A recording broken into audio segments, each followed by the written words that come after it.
No primeiro trimestre de 2023, o tema das lições bíblicas jovens da CPAD será Separados para Deus, buscando a santificação para vermos o Senhor e sermos usados por Ele. Em 13 lições comentadas pelo pastor Natalino das Neves, estudaremos a santificação como caminho para a vida eterna. Entenderemos o perigo do pecado, a importância do temor a Deus e do estudo da palavra. Também aprenderemos sobre o ensino de Jesus sobre esse importante tema para a vida cristã. Adquira hoje mesmo a sua revista, à venda nas livrarias evangélicas de todo o país, pelo 0800 021 7373 ou em nosso site cpad.com.br. Lições Bíblicas Jovens, um produto com a qualidade CPAD.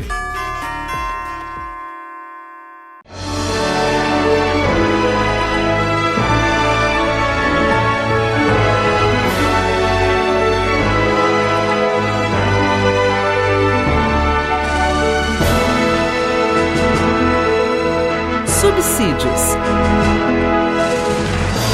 Lições Bíblicas Jovens.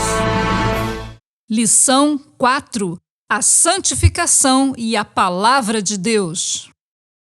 A paz do Senhor. Chegamos à lição de número 4, que tem o título A Santificação e a Palavra de Deus. Já estudamos 3 lições, um quarto do trimestre. Estudamos a primeira lição com os conceitos introdutórios do trimestre sobre santificação. Na lição 2, nós vimos o pecado visto sob a perspectiva do Deus que é santo. Na lição 3, nós vimos que o temor do Senhor é importantíssimo e fundamental para um caminho de santidade. E agora, nesta lição, nós vamos tratar de um aspecto que é muito importante para a santificação, que é a palavra de Deus. Para isso, a lição está distribuída em 3 tópicos. O primeiro tópico, todo avivamento é precedido pelo ensino da palavra. O segundo, os resultados do retorno à palavra de Deus. E em terceiro, o retorno à adoração por meio da Páscoa. O texto principal desta lição está em 2 Reis 22:11. Que diz o seguinte: Sucedeu, pois, que, ouvindo o rei as palavras do livro da lei, rasgou as suas vestes. Nós vamos estudar que esse momento foi fundamental, no momento em que o rei, ele ouve a palavra de Deus, ele se volta à palavra de Deus, é confrontado pela palavra, e ele chega então ao arrependimento. E esse arrependimento do rei vai influenciar também as demais pessoas, os líderes e o povo. Nós vamos estudar sobre isso nesta lição, e esse é um ponto fundamental da lição. O resumo da lição é o seguinte: todo avivamento verdadeiro é precedido pelo ensino e o cumprimento da palavra de Deus. Não é por força ou movimentos humanos. Ao final dessa lição, é fundamental que nós venhamos a entender o papel fundamental, a importância da palavra de Deus também para a santificação. O texto bíblico utilizado é o segundo livro de Reis, capítulo 22, verso 3 ao 8 e o versículo 11. Também o segundo livro do Reis, capítulo 23, do verso 2 ao 3 e os versículos 21, 22 e 25. O texto bíblico principal e o resumo da lição já dá a entender que a santidade não tem como ser estudada sem considerar a palavra de Deus, no caso, a Bíblia Sagrada, pois ela é a revelação progressiva de Deus, ela que revela também a vontade e o plano de Deus para a salvação da humanidade. Dessa forma, não tem como você se aproximar de Deus, não tem como você chegar à revelação da salvação de Deus se não for por meio da palavra de Deus. Então Jesus afirma que por meio da palavra é que nós somos limpos. Lá em João capítulo 17, versículo 5, ele diz: Vós sois limpos pela palavra. E para demonstrar a importância e o impacto da palavra de Deus, nós vamos analisar nessa lição 2 grandes avivamentos que houve na história do povo de Israel. Os avivamentos que foram protagonizados por o rei Ezequias e o rei Josias. Mas daremos uma ênfase especial para o avivamento liderado pelo rei Josias. Vamos então ao primeiro tópico da lição. Todo avivamento é precedido pelo ensino da palavra. Conforme já mencionado na introdução, Os dois grandes avivamentos do povo de Israel antes do exílio foram liderados por dois grandes reis, o rei Ezequias e o rei Josias. Mas os dois foram impactados pela palavra de Deus. O rei Josias inicia a reforma abrindo e reparando o templo e conduzindo um povo ao retorno à palavra de Deus e à busca da santificação. Mas porque ele também primeiro foi impactado. Nós vemos que ele promove, por meio do retorno às Escrituras, uma aliança exclusiva com Yahvé, que já não era um Deus exclusivo, porque o povo de Israel, seguindo os demais povos, adoravam vários deuses e abandonaram a adoração exclusiva para Yahvé, ou para o Deus único e verdadeiro. Então, Yahvé voltou a ser o Deus nacional do povo de Israel e com uma adoração exclusiva para ele. Mas, como eu disse também na introdução, nós vamos dar uma ênfase para o avivamento liderado por Josias devido ao seu impacto e também pela mudança, o resultado que provocou esse avivamento, que nós vemos que foi mais permanente e que teve uma profundidade ainda maior. Josias aproveita a decadência do Império Assírio, que era o grande império da época que dominava as nações e também Israel, do qual Israel era vassalo. O Império Assírio, enquanto Império Mundial, ele impunha sobre os seus dominados a forma que eles deveriam administrar e também praticar as religiões. Mas nesse momento Josias aproveita a decadência em que ele está envolvido com outras guerras e retoma o poder, o controle da nação e projeta o ideal de unir as 12 tribos, que era um dos seus grandes sonhos, unir o Reino Norte com o Reino Sul. Então nós vemos as 10 tribos do Norte e as 2 tribos do Sul. Então Josias liderava sobre as 2 tribos do Sul, mas ele tinha um projeto também de unificar as 12 tribos, como no início, na época de Davi. E nós vemos que Josias, ele consegue, através do seu avivamento, do grande avivamento que ele trouxe, impactar também algumas tribos do Reino Norte. Então, o retorno do estudo das Escrituras resgata o monoteísmo, ou seja, adoração ao único Deus, ao Deus Yahvé, como Deus único e verdadeiro. E daí nós vemos também que com isso ele acaba centralizando o culto e a adoração em Jerusalém, porque com a divisão dos reinos, nós vemos que o Reino Norte criaram também altares e templos, lugares de adoração lá no Reino Norte, para que o povo não subisse para Jerusalém para adorar num lugar centralizado, dando força assim para o Reino Sul. Mas nós vemos que com a reforma de Josias ele consegue centralizar o culto e a adoração em Jerusalém, como Ezequias também conseguiu, mas aqui de uma forma mais profunda, como eu já disse. Então, além disso, ele também vai celebrar a maior Páscoa de toda a história até aquele momento, por meio da palavra de Deus. Então, a base dos dois avivamentos, tanto do rei Ezequias como de Josias, foi o retorno do estudo da palavra de Deus. Então, por meio do estudo da palavra de Deus, eles acabam sendo influenciados pela palavra e eles acabam utilizando a palavra, as doutrinas das Escrituras, para dar o direcionamento do avivamento para o povo de Israel. Então, a transformação foi realizada por meio do confronto com a palavra. Nós vemos que a redescoberta do texto bíblico na época de Josias foi um marco na vida deste rei. Ele percebeu o quanto ele e o povo estavam distantes da vontade de Deus. Então a palavra, ela veio demonstrar que eles não estavam dentro da vontade de Deus e muito menos nem sabia qual era a vontade de Deus para o seu povo, porque eles estavam ignorando a sua palavra, ou seja, a sua revelação. O pastor Craito Pomerini, no livro que ele escreveu a respeito da história de Israel, ele comenta que a palavra de Deus serve primordialmente de duas maneiras. Ela serve tanto para o confronto, que é com a sua voz moral e ética, mas também ela serve como conforto. Aí vem a voz amorosa e consoladora na palavra de Deus. No caso de Josias, a palavra ela foi utilizada como um confronto, ela confrontou Josias.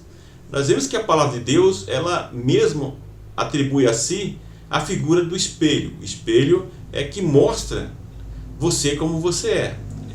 Você olha no espelho para ver como você está, como está a sua aparência, e você procurar corrigir alguma coisa. Quando a palavra de Deus confronta o ser humano, ele acaba verificando como está a sua situação diante de Deus. Foi o que aconteceu com Josias. Então, o primeiro contato de Josias com a palavra foi de confronto. E isso levou ele a fazer, a entender, a saber e buscar fazer a vontade de Deus. Nós vemos que a leitura compromissada da palavra produz arrependimento, que é o terceiro subitem desse tópico. Porque o rei Josias, ao ouvir a palavra, imediatamente rasgou as suas vestes. Foi o texto principal que nós lemos no início deste vídeo. Ou seja, quando ele ouviu a palavra e percebeu que ele estava fora da vontade de Deus e também o povo, ele rasga. Então era um costume daquela época para demonstrar o rei é tomado por uma profunda tristeza e uma consternação, um sinal de arrependimento. Ou seja, naquele momento, aquela tristeza, como diz a palavra, levou o rei a arrepender-se da situação em que ele estava. Então o rei estava triste pela situação que ele e o povo se encontravam diante de Deus. Então o primeiro passo já estava dado, ou seja, reconhecer a situação e se humilhar diante de Deus. Agora, o que era preciso era uma demonstração prática desse arrependimento com a mudança de comportamento. E é isso que nós vemos no segundo tópico, os resultados do retorno à palavra de Deus. No primeiro subtópico, nós vemos a purificação do templo, que nós já citamos anteriormente, aqui nós vamos detalhar um pouco mais. Então Josias havia experimentado, pelo contato à palavra, o poder purificador da palavra, ou seja, ele foi sendo purificado, sendo limpo da palavra, como citamos lá em João. A palavra mostrou a sua situação, ele se arrependeu, reconheceu e se humilhou diante de Deus e foi mudando o seu comportamento. Mas, porém, ele não conseguiria fazer a reforma pretendida se o povo não fosse envolvido e sensibilizado também. Então, era necessário ele envolver a liderança que o assessorava e também o povo, para que houvesse realmente um grande avivamento na nação. Então, ele convoca toda a liderança e o povo para ouvir a palavra de Deus. Isso nós vemos no segundo livro de Reis, capítulo 23, no verso 2. Então, a primeira ação foi a limpeza e a queima de todo o material de idolatria que estava no templo ligado aos deuses. Ou seja, o templo que foi construído para adoração exclusiva a Deus, ao Deus único, ele acabou sendo utilizado para adoração a outros deuses. E lá tinha muito material de idolatria, em especial a Baal e a Azera, que eram os deuses da fertilidade. E nós vemos que no próprio ato de adoração a esses deuses, tinha também o ato sexual, era usado como um ritual para adoração a esses deuses, devido a essa atribuição do poder da fertilidade a esses deuses. Acreditavam que esses deuses eram que dava a fertilidade, ou seja, que fazia as plantações, frutificar, nascerem, crescer, frutificar, e também a questão da fertilidade do ser humano, a multiplicação do ser humano. Era atribuído a esses deuses, e não ao Deus único e verdadeiro, ao Deus Yahvé. E também nós vemos que ali a palavra de Deus nos diz, no livro de Reis, que eles também tiraram adoração aos exércitos dos céus, ou seja, estavam relacionados aos astros, ao sol, à lua, às constelações, que eles passavam a adorar também, influenciado por outros povos, em especial ao povo assírio e a Babilônia, que impunha sobre o povo essa adoração aos astros, e eles passaram a fazer isso. Então, com a volta à palavra, ele então percebe que tudo isso estava distanciando o povo de Deus. Eles fazem essa limpeza de todo o material que estava ligado à idolatria, em especial ao deus Baal e Azera, ao culto da fertilidade. É importante ressaltar que a reforma de Josias envolveu muitas ações pessoais dele. Ele tomou a frente, ele foi pessoalmente para tomar muitas ações para fazer essa limpeza na nação de Israel. E ele estendeu isso para todo o território de Judá, inclusive algumas tribos do Reino Norte também foram influenciadas e ele conseguiu fazer essa mudança também, ou seja, o próprio rei adentrou em regiões do Reino Norte e conseguiu influenciar o povo para que houvesse uma mudança, um retorno à palavra e um retorno a Deus, eliminando elementos materiais que ligavam à idolatria. Então Josias tirou todas as casas dos altos que havia na cidade de Samaria, diz o texto, em 2 Reis, no capítulo 23, no verso 19, e que os reis de Israel tinham feito para provocar o Senhor, a ira ao Senhor, diz o texto bíblico. Ou seja, ele foi eliminando tudo, as casas de adoração, os postes ídolos, a sombra, onde eles faziam altares na sombra das árvores, era uma forma de adorar a influência a esses deuses da fertilidade que eu comentei. Então, em alguns lugares altos existiam pequenas construções de casas que eram considerados santuários e serviam como locais de culto e de recolher também tributos religiosos, de guardar semente para a plantação por causa da questão da fertilidade, e também usavam para fazer a questão social, atendimento aos mais necessitados. Então Josias ele elimina não só os materiais que levavam o povo à adoração, mas também os sacerdotes, os líderes religiosos que levavam o povo a adorar os outros deuses. E aí vem uma pergunta que eu entendo, professor e professora, que é importante você fazer, primeiro para você, assim como Josias foi confrontado e mudou e se humilhou primeiro, eu convido você também a analisar na sua vida quais elementos idolátricos que você precisa eliminar da sua vida. E levar essa reflexão para os alunos e alunas também. Quais elementos que hoje ainda têm influenciado a vida desses jovens e levado-os a adorar? Muitos podem dizer assim, não, eu não tenho esse problema, porque eu não adoro imagem, eu não adoro ídolo. Mas tudo aquilo que você coloca em primeiro lugar na sua vida antes de Deus é idolatria. Então tem muitas pessoas, adorando materiais, adorando objetos, e assim por status, e assim por diante. O terceiro subtópico é o restabelecimento do culto a Yahvé. Então, primeiro nós vemos que o rei eliminou os materiais e os elementos idolátricos que influenciavam o povo e os líderes também que levavam o povo à idolatria. E depois ele vai restabelecer o culto ao Deus único, conforme prescrito na palavra de Deus, conforme a orientação das próprias Escrituras. Então nós vemos que Josias restituiu o ofício dos sacerdotes, dos levitas, dos cantores e guardas do templo, conforme estava prescrito nas Escrituras. Ele fez a recolocação da arca, que já não estava no seu lugar, não estava no templo. Ele coloca no templo, num lugar específico, conforme também estava prescrito pela lei, para que ali pudessem oferecer os sacrifícios a Deus. Então, houve uma grande mudança. Mas é importante ressaltar que nem todas as pessoas tiveram uma mudança sincera. Porém, todas tiveram a oportunidade de mudar. E assim também é nos dias de hoje, na atualidade, com os avivamentos, com as mudanças. Nem todas as pessoas se envolvem, nem todas as pessoas mudam, mas todos têm a oportunidade. Deus dá oportunidade para todas as pessoas. Então nós temos que, como professores, como líder, incentivar as pessoas a aproveitar a oportunidade. E os jovens tenham essa oportunidade nesse trimestre, vocês professores também, de analisar a sua vida para que haja um retorno à palavra e uma mudança de comportamento e uma adoração mais sincera diante de Deus. O terceiro tópico, o retorno à adoração por meio da Páscoa. O primeiro subtópico, a festa da Páscoa centralizada em Jerusalém. Por incrível que pareça, nos tempos de Josias, antes da reforma, a Páscoa já não era mais celebrada há muito tempo.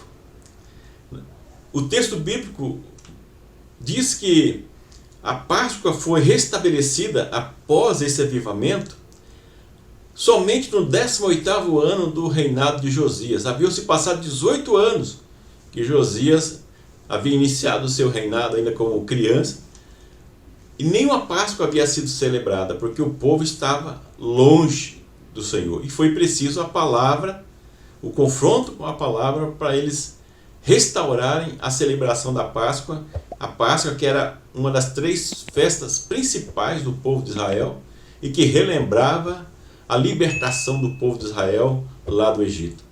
Algo muito importante e muito enfatizado por Deus e pelos líderes, como em especial por Moisés, né, a sua orientação que deu para o povo para celebrar essa Páscoa em memória aos atos salvíficos de Deus. E aí nós vemos que essa Páscoa foi centralizada em Jerusalém, e isso foi um dos pontos centrais da reforma de Josias, pois foi transportada do ambiente familiar, aonde estava sendo praticada os anos anteriores, e talvez algumas famílias ainda faziam, em especial, em particular, mas agora passa a ser feita no templo, de forma nacional e centralizada. Então, a Páscoa é transformada em um evento nacional e com a necessidade de peregrinação a cada ano dos povos que estavam descentralizados, longe de Jerusalém, inclusive as pessoas que faziam parte das 12 tribos de Israel. Assim, o projeto de Josias de unificar as tribos vai sendo realizado gradativamente, ou seja, vai impactando por meio da palavra também, porque ele buscava a unificação das 12 tribos. O segundo subtópico tem o título A Maior Páscoa de Todos os Tempos. Segundo Reis 23 e versículo 22, diz que a Páscoa de Josias foi a maior desde os dias de Juízes. Então, para vocês verem o tamanho impacto que foi esse retorno à palavra, eles fizeram uma grande festa. Imagine as pessoas que participaram dessa primeira Páscoa depois da reforma. Foi uma grande festa sem precedentes, que durou 7 dias. E ali foi celebrado vários sacrifícios e as pessoas foram envolvidas. E eu creio que uma grande alegria tomou conta daquele povo. Então o confronto com a palavra mudou a vida do líder e de toda uma nação, produzindo a restauração, a santidade e a comunhão com Deus, culminando com a realização da maior Páscoa de todos os tempos. A Páscoa tem um papel tão importante que eu coloco aí no terceiro subtópico, faço uma aplicação no Novo Testamento, quando Paulo usa a figura da Páscoa para exortar a pureza cristã, lá na primeira carta aos Coríntios, capítulo 5, versículos 6 e 7, que nós estudamos no comentário mais recente que eu escrevi para a CPAD em 2021, quando nós estudamos essa primeira carta de Paulo aos Coríntios. Paulo ali utiliza a metáfora do fermento, que era o elemento que era proibido na preparação da Páscoa, para exortar os coríntios, os membros da igreja em Corinto, sobre as impurezas que havia adentrado na igreja. Ou seja, na Páscoa era lançado fora todo tipo de fermento. Nós vemos lá em Êxodo 12, 15, porque o fermento passou com o tempo a ser considerado como algo prejudicial e também passou a ser relacionado com o pecado. É por isso que Paulo faz essa aplicação. Assim também como o fermento deveria ser lançado fora na Páscoa, também na igreja deveria se purificar, retirando do seu meio todo tipo de pecado. Então é isso que Paulo faz a aplicação do fermento que era utilizado na Páscoa, ou seja, que na realidade era lançado fora, não poderia ser utilizado, por isso a questão dos pães asmos, dos pães sem fermento, sem mistura. E ele utiliza essa aplicação para demonstrar que a igreja deve também se livrar, se purificar de todo pecado. Então a Páscoa passa a ter um novo sentido para os cristãos. Os judeus celebram a Páscoa, mas nós vemos que com o cristianismo nós passamos então a comemorar a Santa Ceia. É uma figura da Páscoa também, pois temos Jesus, como diz o evangelista João, o Cordeiro Pascal, o Cordeiro de Deus que tira o pecado do mundo e que Paulo chama o Cordeiro Pascal.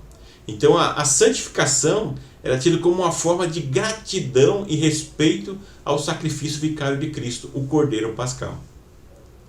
Então a santificação ela deve ser observada com gratidão, com respeito, como nós já estudamos na lição anteriormente, e não com medo de Deus, mas sim com o temor do Senhor, ou seja, ter medo de desagradar a Deus. É por isso que eu coloco que a santificação ela deve ser usada como uma forma de gratidão e respeito ao sacrifício vicário de Cristo, o Cordeiro Pascual. Considerações finais. O que nós aprendemos nessa lição então? Nessa lição nós vimos que os dois avivamentos mais significativos de Israel, no período antes do exílio, foram protagonizados por dois grandes reis, Ezequias e Josias. Mas demos uma ênfase para o avivamento trazido por Ezequias devido à sua abrangência e à sua profundidade. Mas tanto o avivamento de Ezequias como o avivamento de Josias foram precedidos pelo ensino da palavra de Deus. Como nós vimos que a palavra de Deus é eficaz de duas maneiras, no confronto e também na consolação. E aqui nós vimos que, por meio do confronto, a palavra de Deus levou esses grandes líderes a verem a sua própria situação, a situação do povo, como eles estavam distantes de Deus, e levou esse povo a ter uma vida transformada. Então Josias e Ezequias primeiro foram transformados pelo efeito do confronto da palavra, para depois conduzir os seus líderes e o povo ao confronto da mesma palavra, e esses também foram transformados. E como resultado, foi uma busca nacional por uma vida de santidade. Tanto o rei dando exemplo, como os seus liderados, como todo o povo. Então, buscando uma vida de santificação, separados para Deus, como instrumento ou para o uso exclusivo do Deus Yahvé, o único Deus verdadeiro. Então, é uma grande oportunidade de nós, em primeiro lugar, refletirmos qual o efeito da palavra de Deus na nossa vida. Que valor nós temos dado à palavra de Deus. E nós também levarmos os alunos e as alunas da escola dominical a refletir qual valor eles têm dado à palavra de Deus e incentivar o confronto da palavra de Deus para que haja uma transformação de vida, uma restauração e uma busca de uma vida de santidade. Muito obrigado pela sua atenção e até a próxima lição. Que Deus continue abençoando você e a sua família.